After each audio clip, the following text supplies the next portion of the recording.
Hi guys, welcome back to my channel. In today's tutorial, I'm going to show you step by step how to start focus session in your Windows 11 PC or laptop. It's going to be very easy and simple tutorial. So first in your desktop, you can open your settings. I'm gonna search it, settings, and then open it. And in the setting page, you can go to your system in your left side menu here, click on it. And then you will find focus here, you can click on it.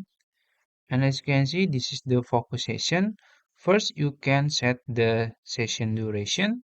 So maybe 30 minutes or more, it's up to you, maybe 30, 60 minutes.